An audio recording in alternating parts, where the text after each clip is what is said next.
zasvetený život je radikálna voľba pre Boha.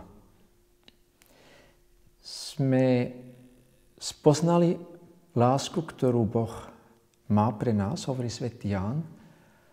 A ak človek spoznal túto lásku, chce odpovedať touto láskou svojim životom a chce žiť iba pre Boha.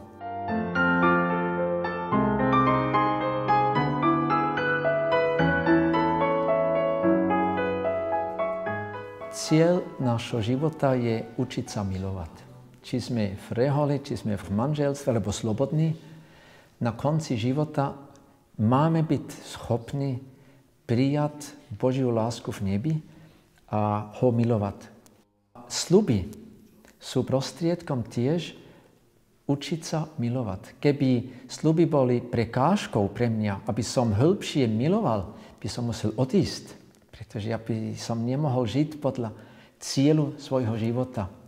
A jej sľub čistoty je sľub lásky v podstate. Keď sa už človek rozhodne pre ten reholný život, tak asi predpokladá alebo vie, čo to obnáša. Asi to je v samej tej podstate toho reholného života, že sa musí vzdať niečoho. Tak pre mňa ako pre bežného človeka sľub čistoty znamená ako niečo nepredstaviteľné v mojom bežnom živote. Sľub čistoty na celý život, tak človek musí byť podľa mňa veľmi zrelý, aj taký sebaprijatý a už musí sa trošku aj poznať. A no, určite musí mať pozvanie k tejto veci aj od Pána Boha.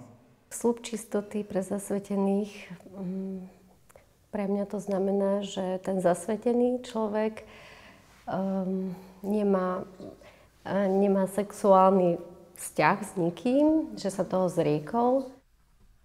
Niekto, ktorý žije možno veľmi čisto, nič nechce mať spoločne so sexualitou, možno všetko potláča, žije 100% zdržanlivosť, ale nie miluje, nie je nežný, nevie vyjadriť aj svoju skutočnú lásku ľuďom. To nie je čistota. Tá vonkajšia čistota musí byť, ale je aj čistota srdca. A pre Boha, pre Pána je tá vnútorná čistota dôležitejšia ako tá vonkajšia. Ježiš nepovedal blahoslavení tí, ktorí sa zriekajú manželstva. On povedal blahoslavení čistého srdca. A to čisté srdce, to znamená tá úprimnosť. Úprimnosť chcem milovať. A v tej láske, v tej schopnosti milovať musíme rásť.